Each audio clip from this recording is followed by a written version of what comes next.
I'd be getting rid of that hay, because here's the downside. That foxtail gets down in them intestines, and you can conceivably lose an awful nice animal because they get impacted.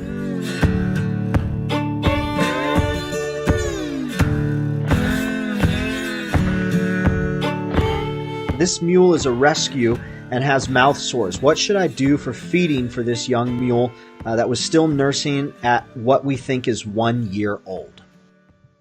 Got mouth sores.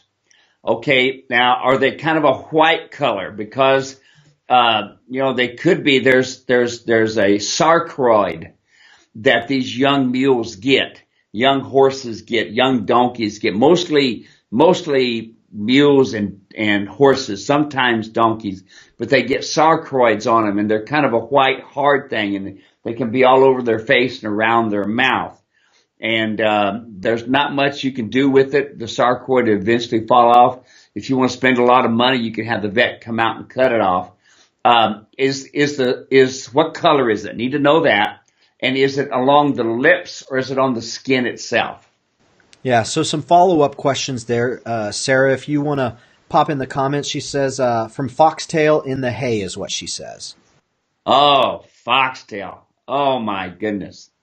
Yeah, and I'd be getting rid of that hay, because here's the downside. That foxtail gets down in them intestines, and you can conceivably lose an awful nice animal because they get impacted.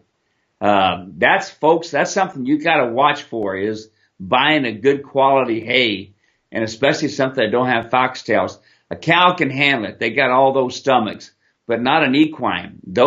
That large intestines and that small intestines, when they come, it gets to be real small, and doggone it, you'll end up with an impaction. So if it's foxtails, you better be getting rid of that hay. Find yourself a goat to feed it to or something, but don't feed it to your mules, especially that young mule. He's going to colic, and he'll get impacted, and he'll be dead. She says, as far as the question you asked her about the color, she says it's a bright pink color in the actual mouth. Yeah, in the actual mouth. That's foxtails. That sure is. And the downside, if you see it in the mouth, can you imagine what it's going to be like in the intestines and in the stomach? Yeah, therein lies the problem. I would strongly look at a couple things. One, the hydration of the mule.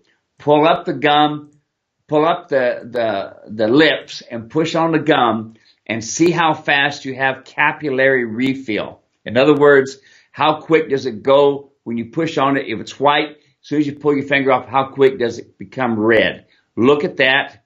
Run a temperature on that colt as well, and see what the temperature is, and kind of keep track of that. It's really important. And then also start watching the manure.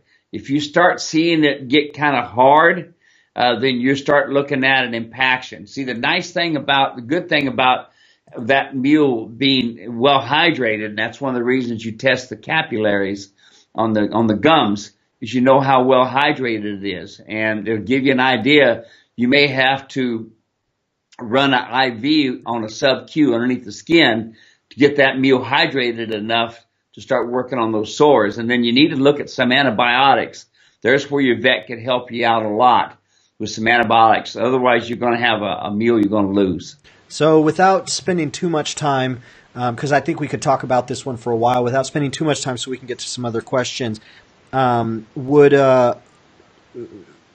there be, because she hasn't actually gotten the mule yet. She's thinking about adopting the mule. It sounds like there's going to be a lot of expenses up front. It sounds like, there's an affection, there's a love there, and there's this desire to be compassionate. Can you just share very quickly? I know it might not necessarily be what some folks want to hear, but I know you talk a lot about this.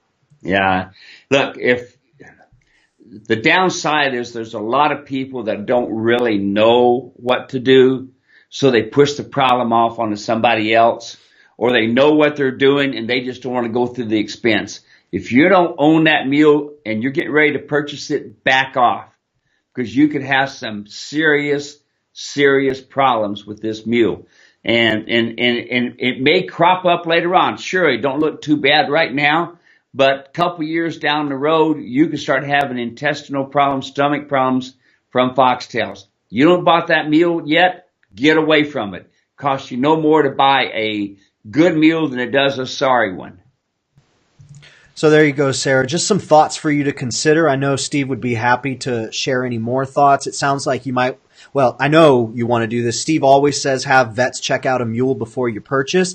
So that would probably be a good investment before you adopt this mule, to go ahead and get a vet to take a look, give you an idea of what you're getting into as far as expenses, and you can make the decision there. Obviously, it winds up being your decision, as it is for every owner, but hopefully that gives you a little bit of perspective to think about what you're getting into there. So I really appreciate you hopping on and letting us talk about that.